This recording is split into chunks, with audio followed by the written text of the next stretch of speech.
All right, so I have actually spent most of my career building companies, except for a small stint at the nation's finest university when I worked here at ASU.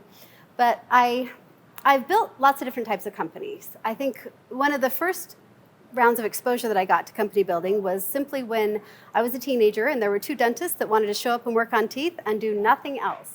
So I ended up getting dropped in as their founding operator and given the chance to scale a company. This was in the mid-90s, and I was able to help them scale that to about $4 million a year at a time and a place where gas was like 87 cents a gallon.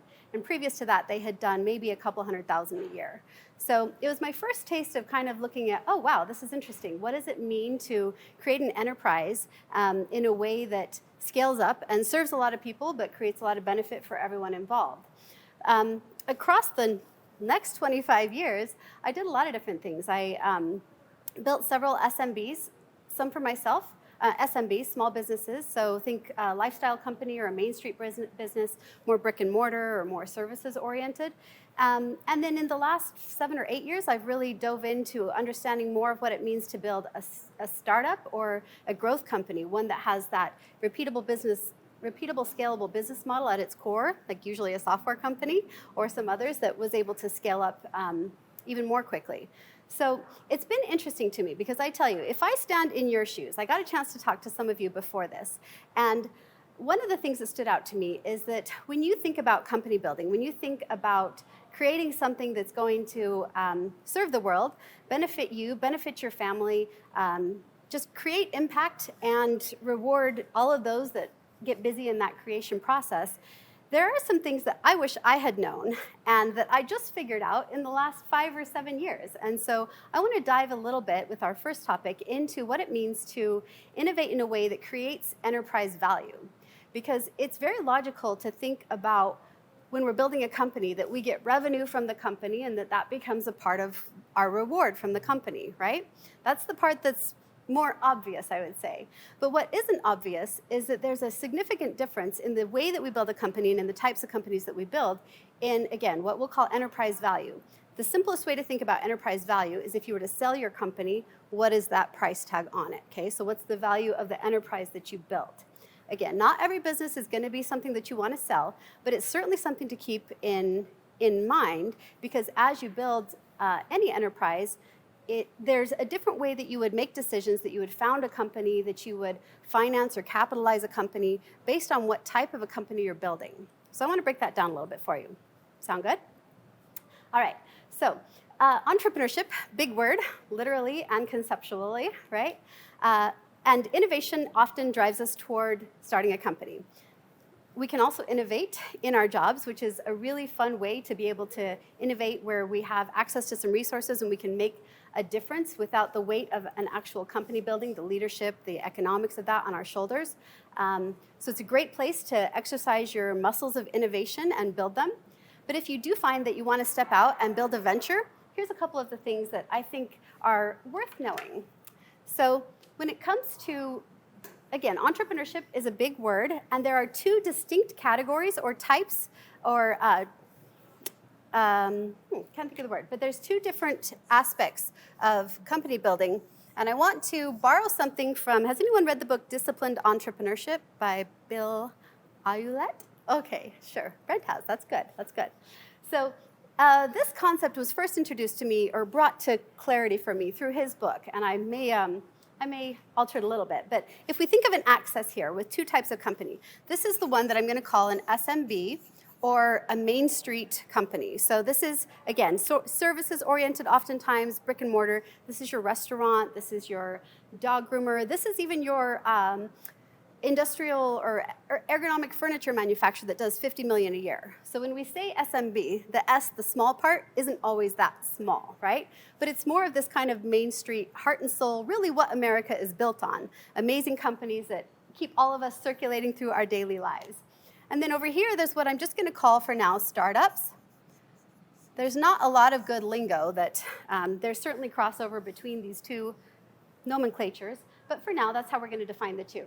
So if this axis up here is revenue, and then this axis over here is time, when we build an SMB, The way that we do it is we dip below, say this line here is profitability. We dip below profitability enough to establish the company, and then we grow, ideally. It doesn't always happen, but we try. And interestingly, in an SMB, if you are, a lot of businesses like this run at maybe a negative to positive 3% off of their revenue. What I mean by that is that they may lose 2 or 3% in a year. They may have 2 or 3% profit in a year. That's very normal. If you have 5%, you're a little better than the average. If you have, say, 10% profit at the end of a year in this type of a business, you're actually doing very, very well, which surprised me to learn after helping a lot of people build companies, because that seems like a little bit low. If you make it to 15%, rule of thumb is that innovation is right behind you, competitors are coming for you, so you might want to like really tighten up and you're in a sweet spot, okay? So remember this 10% part. This is what creates this dynamic where, of course, there's kind of we dip below profitability for a limited period of time in order to be able to found the company and fund the company. But then our growth comes from usually reinvesting that profit back into the company. And that's what creates this kind of more tempered curve, all right? When we think of startups, the key thing that you will see as a hallmark in what we're defining as a startup right now is that it has at its core that repeatable, scalable model that is generally not human dependent. Of course, everything is human dependent, and there's a lot of engineers in software companies. But for the most part, delivering the service is something that's not generally tied to a geography. Even if it starts in a geography, it's repeatable in other geographies. It's less brick and mortar, less services oriented. So traditionally, that's software companies, but there are other ones that also fall under that type of model. And the way that we build this type of a company is that we dip way down here and then we shoot way up here. So the amount of capital that we have to dive in usually is pretty significant, and the amount of time that we stay not profitable, so to speak, is also more significant. And it's all in pursuit of that hockey stick growth. Anyone heard that term? I feel like you have to have heard that term if you've been around startups at all. We look for that hockey stick curve. And so it's a different type of company building. And the reason that I think it's important to think about this at your stage is because the way that we make decisions, the way that we even found the company, the way that we capitalize the company is different in each scenario. For example, this could be a person that wants to have an engineering firm. This could be a person that wants to have a cupcake company. I don't care what the passion is, what the product is, but this is something that when you dive in, you can generally do okay as a solo founder. It's great to have a partner sometimes, but in all honesty, oftentimes partnerships complicate things a little bit. And the trends that you'll see on this side of things are more solo founders, people that step up, that learn to lead a company, that build something based off of their skill set or their passion or something that they are deeply connected to and that they are trying to give to the world. Oftentimes, this is kind of the accidental entrepreneur, if you will, because they are very busy trying to give something to this world, and then they found, I actually had to build a business to make this happen, right? And so it's often almost secondary for them. This particular scenario is not as it's not as enticing to investors simply because of the growth curve, right? And there's a logic there that makes sense that's absolutely not personal. I also want to sidebar for a second and say that I'm giving you rule of thumb of what's happening out there in the wild, but if you are an innovator and an entrepreneur, you will not believe me, and that's okay. You will know that where there's a will, there's probably a way, and you can always be the exception to the rule. So you can always find an investor that will back your passion, your cupcake company or your engineering firm or your recruiting firm or whatever it is that is something interesting to you. But general rule of thumb is that this is an area that is generally not something that investors focus on inherently. Over here in startup land, as you can see, there's a lot going on. And so in an interesting way, single or solo founders are actually looked down upon in this scenario, simply because to lift something like this off the ground often takes a business person and a technical person that are both right there, shoulder to shoulder, trying to move this thing forward. And so this is an area where investors get very interested because they understand the economics of what this growth curve can be. And the fact that we shoot below profitability for so long, interestingly, creates an entirely different mindset. And this is part of what Bill called out in the book, is that on this side, an SMB owner, and again, I've been in both sides of this with my own companies as well as being on a founding member of other people's companies.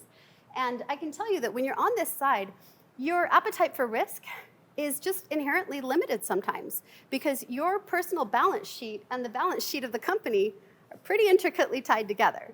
So if there comes a point where you're looking at it, and I remember this from one of my companies where I had an alternative fitness center, and I had multiple locations, I had my curriculum licensed and taught at other studios throughout the US and Canada. I was having fun with this company and really starting to scale it. This type of company can scale through usually franchise, right? That's kind of the cousin of what would be the growth side of that type of company. But within this, I remember a time when I was looking at this and I was like, well, okay, I could rally and round up $50,000 to open another location. It's a pretty low-cost kind of infrastructure. Or I have a kid that's about to go to college, and I could, like, I don't know, let them go to college, right? And so your appetite for risk can be really tempered by your personal balance sheet. So it just changes the way that you think about things sometimes. Whereas over in startup land, so I would say we can find ourselves limited in this side in our ability to push ourselves to grow and to take on risk. On this side, people that are born and bred and grew up over here didn't have to chase their financial model, didn't have to chase profitability so fast because it was literally what kept their doors open. They tend to run on the other side of the spectrum, if they're not careful, where they don't actually really dive into the financial model and the economics of it and they just assume that at scale, it'll work out, right? I'm not sure if maybe there's case studies that you've come across, but there are some really large companies out there that are still trying to figure out how to be profitable.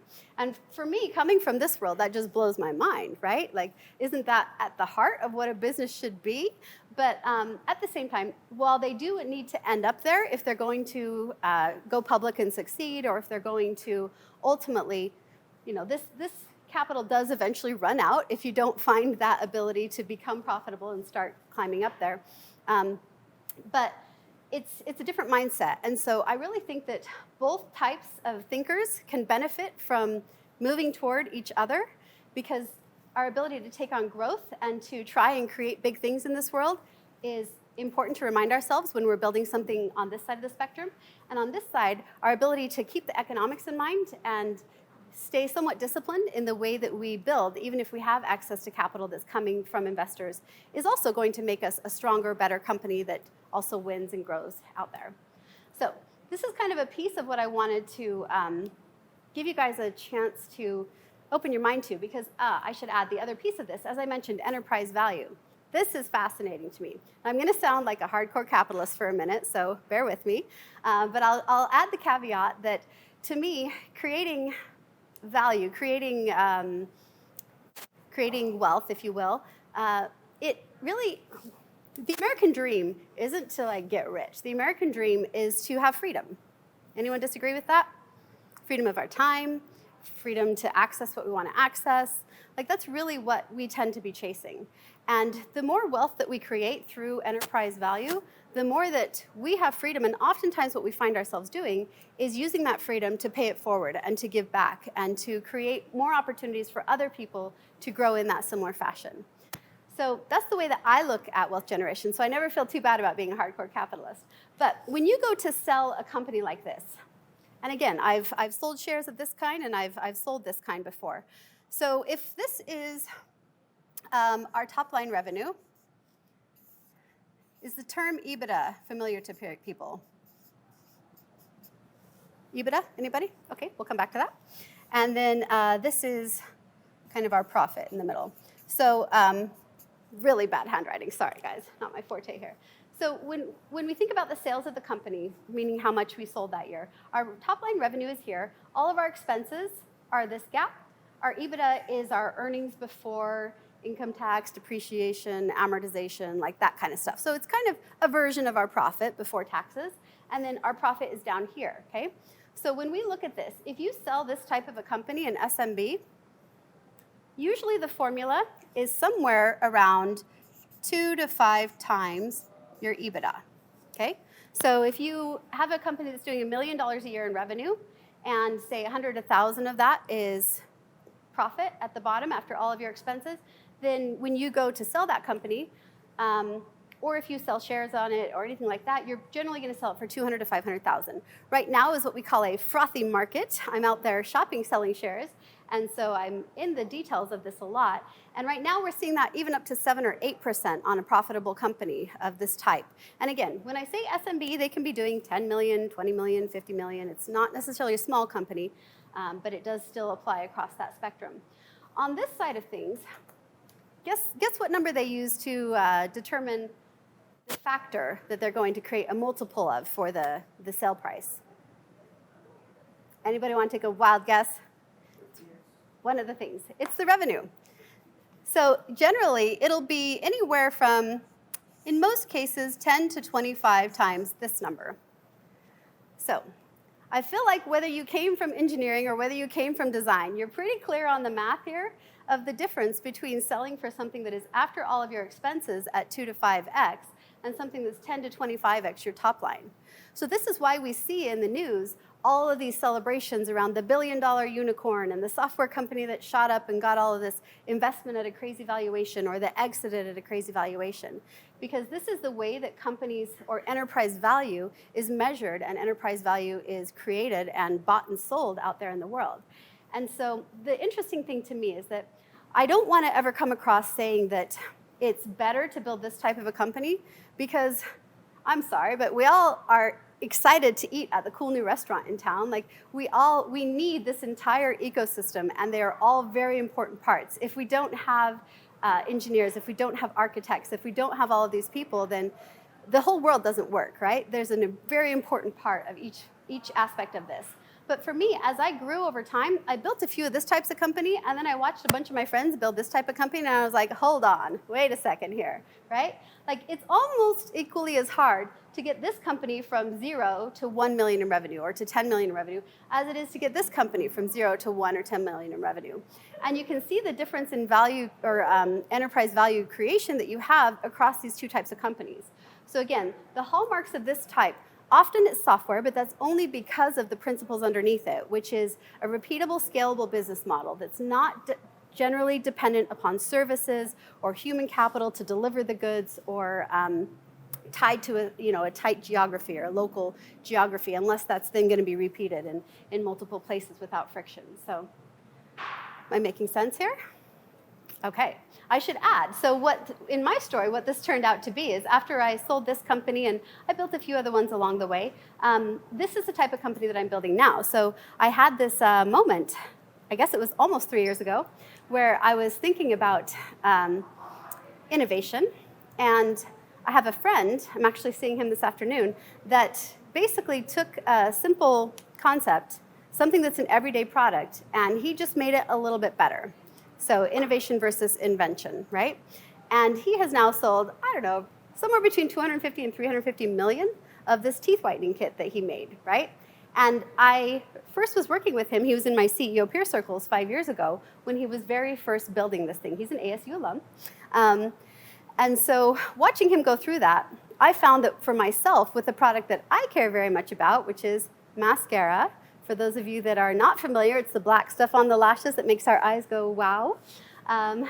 It's basically I care very much about mascara. It's hard to tell right now, but technically I have blonde hair, and so that means I have blonde eyelashes. And so if I'm not wearing my mascara, legit, you guys, my phone won't unlock.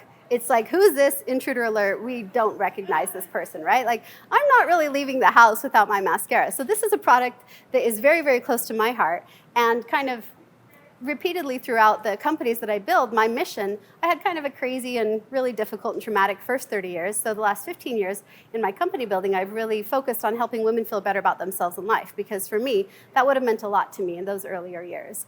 And so I have what is called my little mascara club. It's like Dollar Shave Club, but with mascara. So just a refill on a super cute and lovely and extremely well done mascara product that women use on a daily basis. And that has this repeatable, scalable model. It's not software. Like I said, it's a consumer product, which adds a new layer of complexity we might talk about later. But it is something that has that repeatable model. And so it's a growth company that I am a couple years into building now, and it's been a wild ride. We'll come back to that, I suppose. But maybe this would be a good time to kind of see if you have any questions about what we've talked about so far when it comes to the way you think about building a company. Christie, thank you so much. That was a education in all things you've experienced, and we really appreciate your time and for helping all of us get excited about making the world a better place, in regardless of the type of model that you want to explore. Both seem very important, really hard. They are. But also really impactful. So we appreciate your time, and we look forward to all of you changing the world with us. Heck yeah, go for it.